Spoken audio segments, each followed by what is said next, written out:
Bom, nossa entrevista de hoje é com o professor Caio Azevedo, que é professor do Departamento de Estatística do IMEC. E, bom, Caio, o que é isso de teoria de resposta ao item? Então, a teoria da resposta ao item ela é um conjunto de modelos que procura relacionar características não observáveis, que são os traços latentes, com características observáveis, que são as respostas do indivíduo ou de indivíduos a certos instrumentos de medida, que podem ser provas, questionários, etc. E um dos objetivos principais é justamente quantificar, medir e interpretar essas variáveis latentes, que são características que alguns dizem que não existem, outros dizem que existem, mas que de qualquer forma são definidas para representar características de interesse que não podem ser observadas diretamente. Por exemplo, altura, peso, renda, a gente consegue observar diretamente, você tem como medir. Você chega até o indivíduo, pergunta, ou enfim, mede de alguma forma precisa. Quando você fala conhecimento, predisposição em adquirir um produto, nível de depressão, geralmente essas quantidades ou essas características, elas não são diretamente observáveis, né? Você não tem como perguntar para a pessoa diretamente o quão ela conhece de alguma coisa, você tem como perguntar indiretamente. Você aplica uma prova, aplica um questionário e a partir daí você infere a respeito dessas características. Podemos ir para um exemplo mais concreto possível para o pessoal entender? Sim. Nos últimos, salvo engano, 10 anos, o Enem, que é o Exame Nacional de Ensino Médio, ele vem sendo analisado usando a teoria da resposta ao item. Então, os indivíduos, né, as pessoas fazem a prova, respondem lá a prova de múltipla escolha, com questões das mais diversas áreas. Aí exclui a redação, porque a redação não é analisada via teoria da resposta ao item. E ao invés de simplesmente dar uma nota bruta, por exemplo, a quantidade de respostas corretas ou a proporção de respostas corretas, se usam métodos estatísticos para, através de algumas contas que não tenho como explicar assim num momento tão curto, né? Você gera um número que não é o score da pessoa, não é a pontuação que ela obtém diretamente, mas que está relacionado com isso. Então, é como se fosse uma modelagem mais sofisticada que tenta caracterizar melhor o indivíduo naquilo que está sendo medido, no caso, o conhecimento em cada uma das 4 áreas. Então, são coisas desse tipo que são feitas. Você aplica uma prova, um questionário, e a partir dessas respostas, analisando o questionário e o padrão de respostas, você consegue estimar números que vão representar, no caso do Enem, o conhecimento do indivíduo. Aí, então, o número que você quer obter é o conhecimento do indivíduo, geral, em uma área específica, e há uma série de perguntas que ele responde de maneira objetiva, e há uma teoria por trás que relaciona a resposta com esse número que você vai obter. É isso mesmo, né? Esse número ele visa representar melhor, no sentido de tanto ser mais acurado quanto ter um significado mais próximo do problema do que simplesmente o score. Porque, por exemplo, quando um aluno de 10 questões ou de 100 questões ele acerta 90 ou 90%, é difícil você simplesmente olhando esse número saber o que ele sabe e o que ele não sabe, pensando numa prova de conhecimento. Mas quando você usa métodos como a teoria da resposta ao item, você consegue gerar um número a partir do qual, números, né, um para cada indivíduo, a partir do qual dos quais você constrói uma régua e você consegue interpretar. É um pouco parecido com a altura. Você consegue, sem problemas, colocar vários indivíduos numa régua conforme as alturas de cada um e consoante a altura de cada um, você sabe o que ele é capaz de fazer e você sabe o que ele não é capaz de fazer.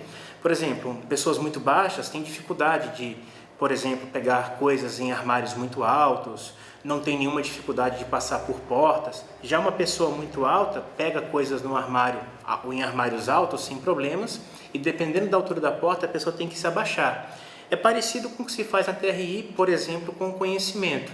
Você consegue colocar esses valores numa régua e a partir desses valores você consegue dizer de forma mais precisa o que o indivíduo sabe e o que o indivíduo não sabe, né? Basicamente é isso. Agora, nesse tipo de coisas, não há alguma controvérsia no sentido de que se podem dar diferentes números relacionados de acordo com diferentes teorias ou é uma coisa mais ou menos aceita, digamos, como que tem que ser feito? Essa pergunta é bem interessante. Na verdade, a teoria da resposta ao item, a TRI, ela é muito bem consolidada, embora ela seja recente, ela tem um pouco mais de 60 anos, ela é muito bem consolidada e, na verdade, é o contrário. Diferentemente da teoria clássica, que se baseia em calcular o score, você pode ter diferentes valores e, às vezes, cada um com, teoricamente, um significado potencialmente diferente.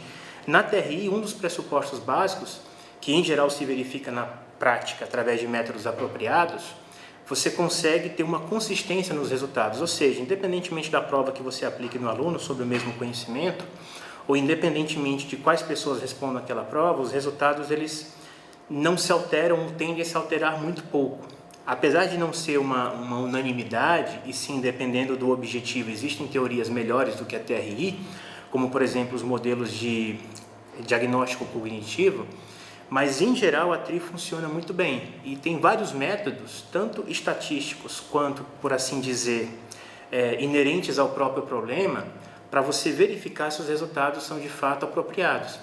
É interessante que nessa questão de construção da escala, quando você aplica a TRI, você consegue construir essa escala e a interpretação oriunda dela, de fato, quando você parte para um determinado indivíduo, você vê que é compatível, ou seja, você vê que de fato aquele indivíduo tem aquelas habilidades, enquanto aqueles outros indivíduos não têm essas mesmas habilidades. Então, assim, existe realmente uma consistência e uma aderência com aquilo que a gente observa. Mas não é uma técnica perfeita, tem as suas limitações, claro. E quais são os problemas teóricos, estatísticos que aparecem no campo da TRI? Porque, bom, eu entendo a aplicação, digamos, mas qual é a problemática teórica que tem por trás? De fato, tem várias nuances teóricas por detrás dos diferentes modelos da TRI. Você tem questões de falta de identificabilidade, que é uma característica que surge em diferentes modelos, particularmente em modelos complexos, como é o caso da TRI, que em geral é uma área bem resolvida, mas obviamente dependendo do modelo que você queira propor, e existe todo um campo para se propor novos modelos ainda, inclusive essa é uma das minhas, digamos, sub-áreas de pesquisa, propor novos modelos. Você tem a questão da dificuldade em estimar, porque os modelos são complicados, eles têm milhares de parâmetros, inclusive envolvem muitas vezes a otimização de funções que são muito complicadas ou cálculos de integrais de dimensão muito grande que nem sempre são fáceis de resolver. Você tem a questão da verificação da qualidade do ajuste do modelo, que também é uma área ainda que há o que se fazer. Você tem a questão também da interpretação dos parâmetros do modelo, que dependendo de qual você use pode ser mais fácil ou mais difícil. Então, sim, para muitos modelos tem algumas questões relativamente bem resolvidas, mas à medida que os modelos vão ficando mais complicados e surge realmente uma necessidade de se propor modelos que inerentemente são mais complicados devido ao problema, essas questões resolvidas anteriormente, elas voltam e às vezes até com uma intensidade maior. Então, assim, do ponto de vista teórico tem muito ainda a ser feito também. E há questões, agora pensei, há questões de consistência no sentido, por exemplo, que me refiro ao seguinte, que você tem o Enem, então você tem as diferentes áreas que você avalia no Enem, mas você não pode aplicar a TRI as áreas por separada e aplicar a todas as áreas juntas, e isso não tem que bater uma coisa com a outra, não há uma maneira de agregar de maneira que uma coisa bata com a outra? É uma pergunta também muito interessante. Na verdade, a escolha do modelo, de modelos mais apropriados, ela também está relacionada com a natureza do instrumento de medida. Quando a gente faz uma prova, por exemplo, uma prova a ser aplicada na sala de aula, isso também vale para o Enem, quem elabora a prova tem uma expectativa daquilo que vai ser medido, né? Existe uma expectativa concreta daquilo que vai ser medido e, consoante a experiência da pessoa, ela sabe mais ou menos o que perguntar e o que não perguntar. E mais do que isso, ela tem uma conjectura bastante razoável, né? Assim, razoável no sentido de ser uma conjectura bem embasada do que está sendo medido ali com aquela prova, que pode ser inclusive mais de um traço latente. Na verdade, em geral, sempre é mais de um traço latente, mas a preocupação muitas vezes é em um ou em alguns poucos, 2 ou 3 no máximo, às vezes 5, né? Mas não passa disso. Então você pode tanto analisar em separado, quanto analisar conjuntamente, e esse analisar conjuntamente ele pode ser feito de várias formas. Mas independentemente de como seja analisado, você consegue ter resultados para cada área, interpretações dentro de cada área, e o que eventualmente não pode ser feito, mas também não é o interesse do Enem, é você comparar as interpretações entre as áreas, né? As interpretações entre as áreas. Isso geralmente não é feito. Mas independentemente de qual modelo se use, você consegue ter resultados que são, digamos, do ponto de vista prático, bastante consistentes, embora usando modelos diferentes você pode aí chegar a resultados diferentes. Você assessora o pessoal que faz o vestibular da Unicamp? Desculpe, talvez isto seja confidencial e você não pode responder.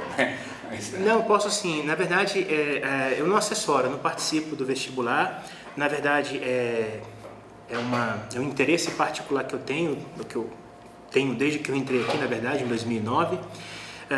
Quando eu entrei, surgiu uma perspectiva de que, pelo menos em paralelo, porque no momento a Conveste analisa o vestibular e prepara o vestibular usando a teoria clássica de medidas. Essa é a análise que é feita, né, usando os scores e proporção de respostas corretas, etc.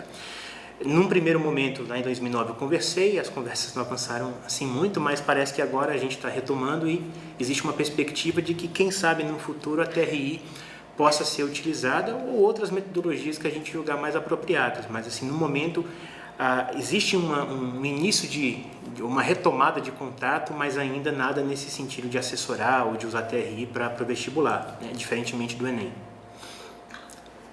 Como você chegou a trabalhar nessa área?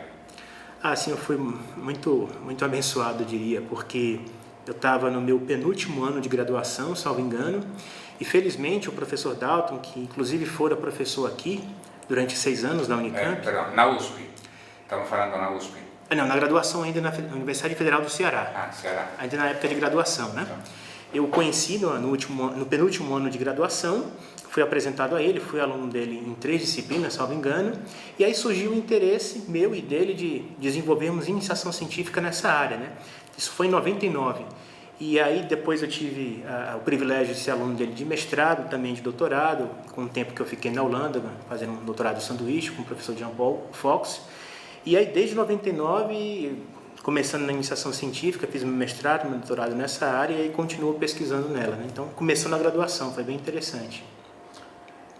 Você fez doutorado? Perdão, eu tinha ideia que fez na USP doutorado. Doutorado na USP, só que com um período sanduíche na Universidade de Twente, na Holanda. Durante 10 meses eu fiquei lá. E você entrou na Unicamp em que ano? 2009. 2009. E como tem sido na Unicamp? Há outras pessoas que também trabalham na teoria de resposta ao item, há estudantes, como é que é? Tirando os meus estudantes, eu cheguei a colaborar pontualmente com 2 professores do meu departamento nessa área. Na verdade, com 3 professores, mas como o terceiro professor não foi exatamente na teoria da resposta ao item, mas foi em modelos de análise fatorial que são relativamente próximos aos modelos da TRI, né? Mas tirando esses 3 professores, de fato, não conheço nenhum aqui na Unicamp que trabalhe com desenvolvimentos metodológicos nessa área. Eu tenho contato com algumas pessoas da educação, mas que eles utilizam isso como ferramenta de análise. Eles não desenvolvem nenhuma metodologia na área, eles são apenas usuários, né? O que eu tenho, na verdade, é colaboração com pessoas de outras universidades, como a Universidade Federal do Pará e a USP de São Carlos. Aqui eu colaboro quase que pontualmente, né? E estudantes, eles têm se interessado por essa área? Felizmente eu tenho tido bons estudantes, né? Bons alunos, aí, bons orientandos de iniciação científica, mestrado e doutorado. De iniciação científica eu tive um aluno com o qual eu desenvolvi 2 projetos. De mestrado eu tive 3 alunos que trabalharam com teoria da resposta ao item, e com doutorado, todos defenderam. No doutorado eu tive, na verdade no mestrado eu tive 4 alunos, perdão. No doutorado eu tive 2 alunos, tenho agora um terceiro que está trabalhando, que vai defender ano que vem, e os outros já defenderam. Então eu diria que tem uma quantidade assim bastante interessante de alunos que se interessam pela TRI, felizmente. ¿Por qué, a pesar de ser a estatística algo que se aplica, que tem mercado de trabalho, que é fácil de entender como se usa, ela tem tão pouca demanda no vestibular? É uma pergunta bastante interessante. Eu diria que, em grande parte, é a falta de conhecimento, no sentido de que as pessoas não sabem do que se trata a estatística, para que ela serve, com que ela pode trabalhar dentro da estatística.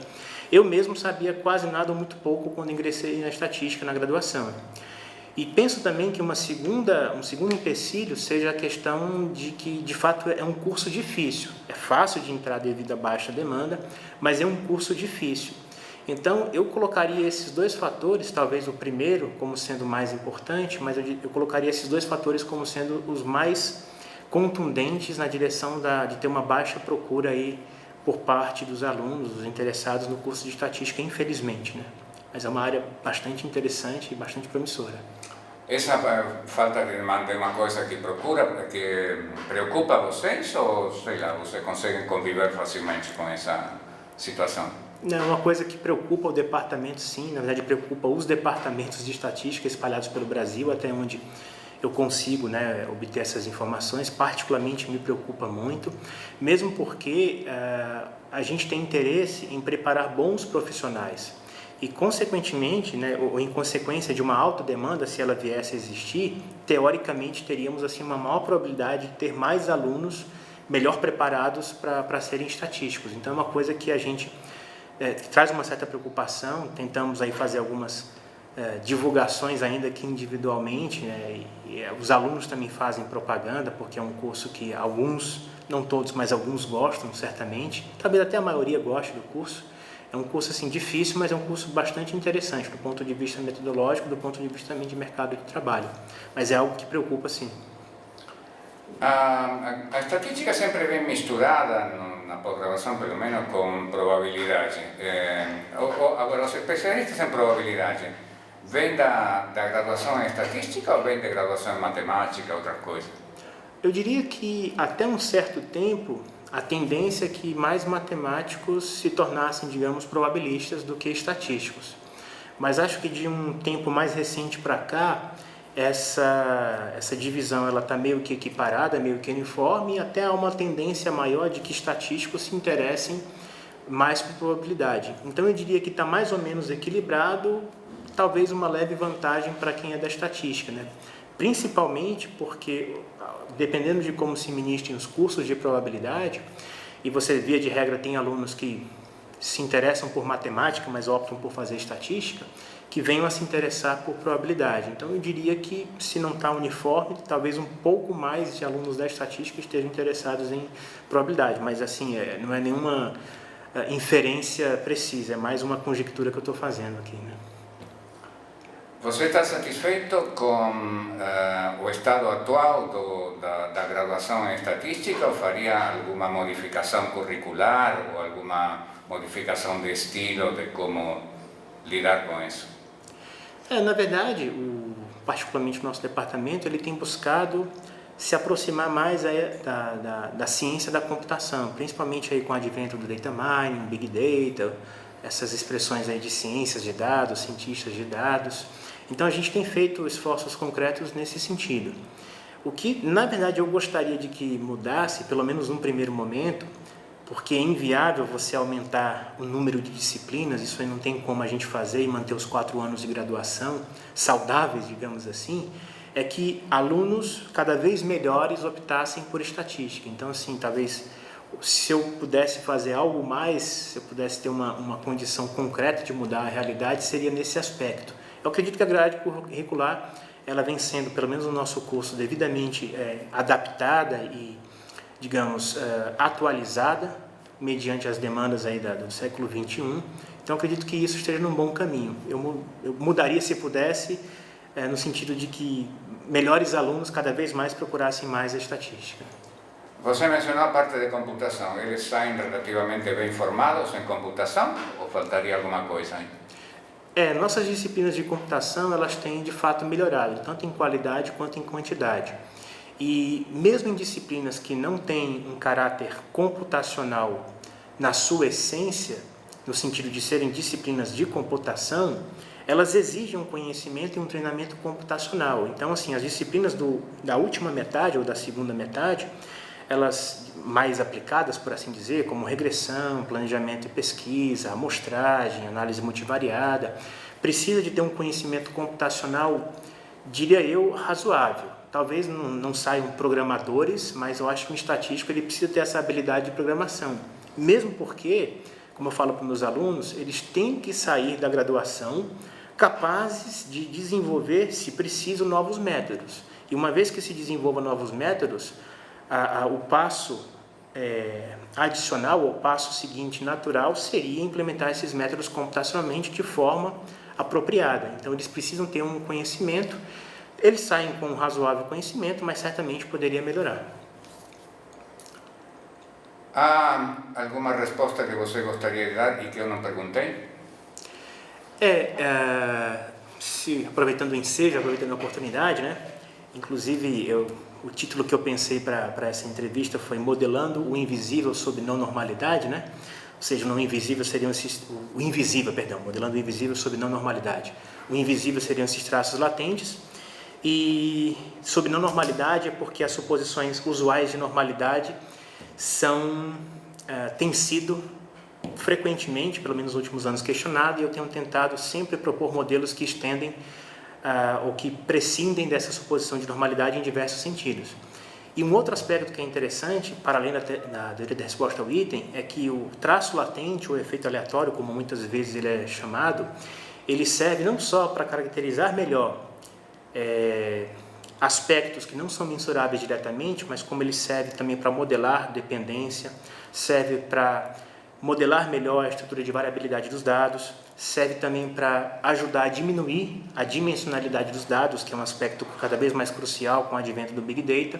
E nós temos também trabalhado em áreas, além da TRI, que usam de alguma forma esse conceito de traço latente, né, como regressão quantílica, modelos de regressão fora da TRI sob não normalidade, modelos para respostas contínuas, limitadas, binárias, sempre pensando em problemas reais que necessitam de solução. Então a gente tem tentado expandir para além da TRI, fora, dentro e fora da psicometria, que é a grande área na qual a TRI está inserida, para tentar resolver problemas de caráter prático, sempre com esse viés aí de modelos paramétricos, que é o meu viés, no mundo multivariado. Caio, muito obrigado e até a próxima. Obrigado.